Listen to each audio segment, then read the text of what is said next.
नमस्कार शेतकरी मित्रांनो, मी दीपक जाधव, नाशिक। आज 31 मार्च 2025।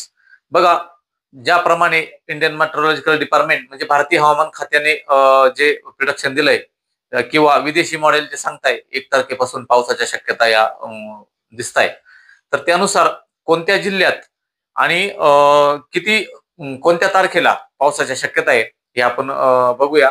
त्याआधी बघा, एक 4 दिवसापूर्वी जो भूकंप झाला ब्रह्मदेश म्यानमार या भागामध्ये, तर नॅशनल सेंटर फॉर सिस्मॉलॉजी म्हणजे सिस्मिक झोन कुठे त्याची इमेज बघा या ठिकाणी। तर ह्या ठिकाणी ब्रह्मदेशच्या आसपास जी सिस्मिक झोन आहे, तर ह्या पेजवर त्यांनी टाकलंय की जो भूकंप झाला त्या भूकंपाच्या परिणाम स्वरूप ह्या ठिकाणी हवेचे प्रेशर्स या ठिकाणी वाढलेत। कदाचित त्याचा परिणाम हा पुढच्या याच्यावरती होऊ शकतो, तो विषय आपण पुढे घेऊया, पण हवामान अंदाज बघूया। बघा, आता तालुका वाईज जर बघितलं मित्रांनो, तर कोकणाचे जे जिल्हे प्रथम पालघर, ठाणे, मुंबई आणि रायगड या जिल्ह्यामध्ये फक्त ढगाळ वातावरण होईल, पावसाची शक्यता ही त्या ठिकाणी नाहीये। मात्र कोकणाच्या जिल्ह्यामध्ये रायगड, रत्नागिरी आणि सिंधुदुर्ग यामध्ये पावसाची शक्यता आहे। तर आता आपण जिल्हा वाईज बघू। जिल्हा वाईज तुमच्या जिल्ह्यात जे मेन्शन कराल त्या तारखेला पावसाची शक्यता आहे त्या तुम्ही बघून घ्या। पावसाच्या शक्यता या सांगली आणि सोलापूर भागात ह्या जास्त दिसत आहे, तर ते आपण बघूया। सोलापूरपासून सुरुवात करूया। सोलापूरमध्ये बघा, सोलापूरमध्ये 3 आणि 4 एप्रिलला पावसाची शक्यता आहे। बाकी 1-2 ला ढगाळ वातावरण होईल, परंतु 3-4 ला ही शक्यता ही सोलापूरमध्ये जास्त आहे। सांगलीमध्ये देखील 3-4 एप्रिलला पावसाची शक्यता ही जास्त दाखवते। आता जालन्यामध्ये बघू। जालन्यामध्ये 2 आणि 3 एप्रिलला पावसाची शक्यता ही जास्त दिसते। अहिल्यानगरमध्ये 1-2-3 एप्रिलला पावसाची शक्यता आहे, पण फोकस कमी आहे, परंतु स्थानिक वातावरण तयार होईल, त्यामुळे तो रात्री कुठेतरी पाऊस हा त्या ठिकाणी होऊ शकतो। पुण्यामध्ये 2 आणि 3 एप्रिलला पावसाची शक्यता आहे। रायगडमध्ये पावसाची शक्यता ही नाहीये। सिंधुदुर्गमध्ये मात्र 3, 4 आणि 5 या तारखांना पावसाची 3, 4, 5 एप्रिलला पावसाची शक्यता आहे। लातूरमध्ये 3, 4 एप्रिलला पावसाची शक्यता आहे। नाशिकमध्ये जर बघितलं तर 2 आणि 3 एप्रिलला थोडाफार 2 mm पावसाची शक्यता त्या ठिकाणी आहे। नाशिकवर व्हिडिओच्या नंतर मी बोलतो। नागपूरला पावसाची शक्यता ही खूपच कमी आहे, पण 3 तारखेला ढगाळ वातावरण हे खूप असणार आहे। अमरावतीमध्ये देखील 2-3 एप्रिलला पावसाचे चान्सेस आहे, पण शक्यता कमीच। धुळेमध्ये शक्यता कमी, फक्त ढगाळ वातावरण असण्याची शक्यता आहे। जळगावमध्ये देखील शक्यता ही फारच कमी आहे, परंतु ढगाळ वातावरण हे 2-3 ला तयार होईल त्या ठिकाणी। नंदुरबारमध्ये 2 तारखेला थोडीफार शक्यता आहे। परभणीकडे देखील 3 तारखेला पावसाची शक्यता आहे। कोल्हापूरला 3, 4, 5 आणि 6 म्हणजे कोल्हापूरला फोकस जास्त आहे। 3, 4, 5, 6 एप्रिलला पावसाची शक्यता ही अधिक आहे त्या ठिकाणी। धाराशिवला देखील 3, 4 आणि 5 या तारखेला दिसतो पाऊस, पण शक्यता ही मध्यम स्वरूपात आहे। आता इकडे अकोल्याकडे 2-3 एप्रिलला पावसाची शक्यता दिसते। छत्रपती संभाजीनगरकडे मात्र 1-2-3 एप्रिलला पावसाची शक्यता दिसते, परंतु इंटेन्सिटी कमी आहे। बीडमध्ये 2-3 एप्रिलला पावसाची शक्यता दिसते। बुलढाण्याकडे 2-3 एप्रिल। पालघरला पाऊस नाहीये। नांदेडला देखील 3 आणि 4 एप्रिलला पावसाची शक्यता ही दिसते। हिंगोलीला 3 एप्रिलला, वाशिम देखील 3 एप्रिल, साताऱ्याला 3, 4 आणि 5 एप्रिलला पावसाची शक्यता आहे। यवतमाळला 3 एप्रिल, ठाण्याला पाऊस नाहीये। रत्नागिरीला देखील 3, 4, 2, 3, 4 आणि 5 या तारखांना पावसाची शक्यता ही दिसते। आता हे झाले IMDच्या आणि विदेशी मॉडेलच्या एक दोन्हींचा एकत्रित मॅप काढून मी त्या तारखा काढल्या।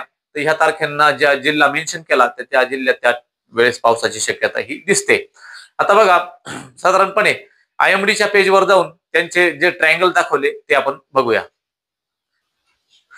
भारतीय हवामान खात्याने बघा मेन्शन केल्यानुसार ह्या भागामध्ये साधारणपणे गुजरात पासून ते उत्तर महाराष्ट्र आणि ह्या भागामध्ये आज खूपच ढगाळ वातावरण, परंतु पावसाच्या शक्यता दाखवल्या। परंतु माझा अभ्यास असा सांगतो की अनेक वेळा भारतीय हवामान खात्याने रेड ट्रायंगल दाखवलेला असतो, त्यातील पाऊस येत नाही आपल्याकडे।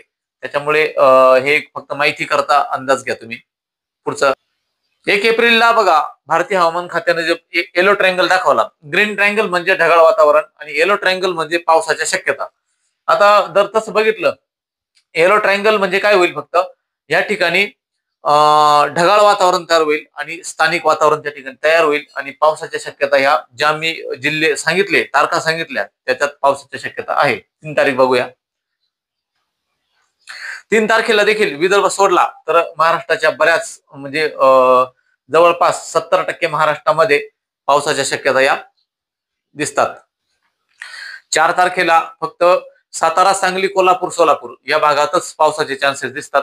बघा मित्रांनो, आता एक हे सांगतो मी की जो एमजेओ फेज आहे, मॅडम जुलियन अन्सोलेशन, तर एमजेओ फेज साधारणपणे 2 आणि 3ऱ्या घरात जेव्हा येतो, मेडन आणि जुलियन नावाच्या शास्त्रज्ञांनी पृथ्वीच्या विषुववृत्तीय भागातून फिरणारा 0 ते 60 दिवसापर्यंत चक्कर टाकणारा एक वारा आहे, एक विंड आहे, ती डाऊनवर्ड आणि अपवर्ड मोशन मध्ये फिरत असते. तर तो विंड जेव्हा 2 आणि 3 फेज मध्ये येतो, म्हणजे हिंदी महासागरावर येतो, तेव्हा पावसाच्या ऍक्टिव्हिटी ज्या वाढत असतात. तर त्याचा देखील ग्राफ आपण बघून घेऊया. बरं, हे ग्राफ बघा, याचा इंडेक्स जर तुम्ही बघितला तर ही अर्थ दाखवलेली, त्यांची पृथ्वी दाखवली आहे आणि ह्याचे पृथ्वीचे भाग पडले. हे साधारणपणे ईस्टर्न जो भाग आहे, 1, 2 आणि 3 हिंदी महासागरावरचा फेजला 2 आणि 3 म्हणतात. अँप्लिट्यूड 2 आणि 3 जर जेव्हा एमजेओ फेज येतो तेव्हा आपल्याकडे पावसाच्या ऍक्टिव्हिटीज वाढतात. 4, 5, 6, 7 आणि 8, 9 8 फेज आहे त्याच्यावाले.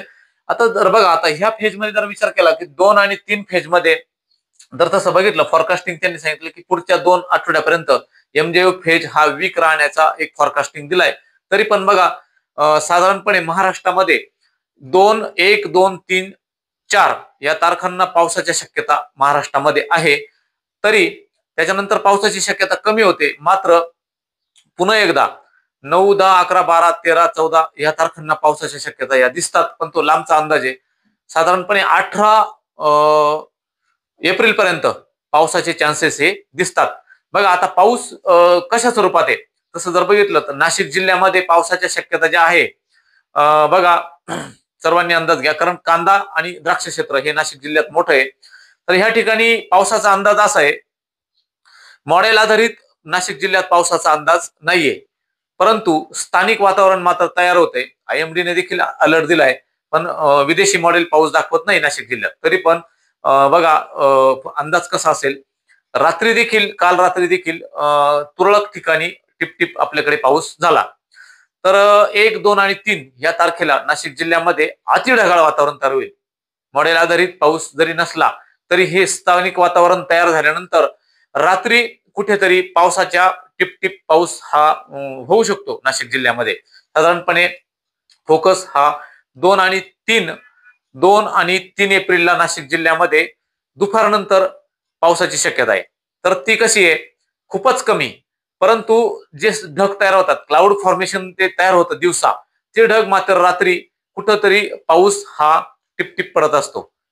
एवढाच पाऊस फक्त नाशिक जिल्ह्यात आहे, बाकी मॉडेल आधारित मोठा पाऊस दिसत नाही. त्यामुळे आपण दोन्ही शक्यता लक्षात घ्या. आता कसं आहे, राज्याचा इतर भागात देखील अंदाज बघितला तर मात्र मोठ्या प्रमाणात पाऊस हा राज्याच्या कुठल्याच याच्यात मॉडेल, विदेशी मॉडेलनुसार दिसत नाही, जसं ECMWF, JFS. परंतु होतं काय, एक सांगतो, ह्या महिन्यामध्ये साधारणपणे एप्रिल महिन्यामध्ये तापमान हे उच्च पातळीवर गेलं असतं. 40, 41, 42, 43 वर तापमान गेलं असतं आणि स्थानिक वातावरणानुसार जो पाऊस येत असतो, कदाचित मॉनिटरिंग काय करतं मॉडेल, 0.5 ते 1 मिलीमीटर पाऊस मॉनिटर करतं. परंतु असं माझ्या 5 वर्षाच्या अनुभवानुसार सांगतो, मॉडेल जर 1 मिलीमीटर पाऊस दाखवत असेल, परंतु जर स्थानिक वातावरण जर वाढलं असेल, तापमान वाढलं असेल, तर त्या ठिकाणी पाऊस हा 20 मिलीमीटर, 30 मिलीमीटर देखील पाऊस होतो. म्हणून अवकाळी पाऊस हे मॉडेलच्या अंदाजाच्या श्रेणीमध्ये येत नाही. म्हणजे आपण त्याला मल्टी स्केल मॉडेल म्हणतो. एक मागच्या अंदाजानुसार, मागच्या काही इतिहासानुसार जर बघितलं तरी तापमान वाढून येणारा पाऊस, त्याच्यामुळे हा याच्यात नसतो. म्हणजे जिल्ह्यातील किंवा मी जे मेन्शन केलेल्या तारखा आहेत त्या तारखांना त्या त्या जिल्ह्यात पाऊस होऊ शकतो. त्यामुळे त्या तारखा तुम्ही मी जे सांगतो त्यावेळेस लक्षात घ्या. हा एक अंदाज त्या ठिकाणी आहे. आणि बघा, पहिल्यांदा मी सांगितलं होतं की जो सिस्मिक झोन दाखवला होता, या सिस्मिक झोनमुळे काय होईल की जे बंगालच्या उपसागरात कमी दाबाचे पट्टे त्या ठिकाणी निर्माण होण्याची शक्यता ही काही हवामान संस्थांनी वर्तवली आहे. तर त्याचा अंदाज कदाचित पुढच्या 12, 13, 14च्या आसपास जो पावसाची शक्यता ही तयार होते. हा एक अंदाज लक्षात घ्या. त्यामुळे खूप मोठा पाऊस जरी नसला तरी स्थानिक वातावरण निर्माण होऊन जे ढग तयार होईल ते ढग रात्री कुठेतरी टिपटिप पाऊस होऊ शकतो. हा नाशिक जिल्ह्याचा अंदाज होता.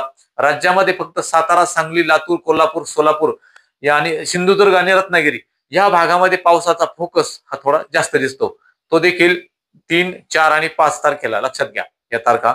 बाकी जिल्ह्यामध्ये हा छत्रपती संभाजीनगर आणि अहिल्यानगर ह्या 2 जिल्ह्यात थोडासा फोकस हा सेकंडरीला दिसतो. जालन्याकडे देखील थोडासा थर्ड याला दिसतो आणि नाशिकच्या भागामध्ये उत्तर महाराष्ट्रामध्ये हा फोकस तसा खूपच कमी आहे. परंतु स्थानिक वातावरण तयार झाल्यामुळे कुठेतरी पाऊस हा टिपटिप स्वरूपाचा होत असतो. हा अंदाज सगळ्यांनी लक्षात घ्या. म्हणून जर मॉडेल आधारित अंदाज आणि स्थानिक वातावरणानुसार अंदाज याचे 2 प्रकार पडतात. त्यामुळे कदाचित हवामान अंदाजामध्ये थोडाफार तफावत होऊ शकते. हा अंदाज सगळ्यांनी लक्षात घ्या आणि त्याच्यानुसार कामाचं नियोजन फॉलो करा. बघा, ठिकठिकाणी कांदे काढणीचं काम किंवा हार्वेस्टिंगचं काम तर 31 तारखेनंतर म्हणजे उद्यानंतर ते थांबून द्या. कांदे काढणीचं काम थांबून घ्या, कारण स्थानिक वातावरण आहे. किंवा गहू काढणीचं काम असेल तर ते आज उद्या करून घ्या. त्यामुळे हा अंदाज सगळ्यांनी लक्षात घ्या. धन्यवाद.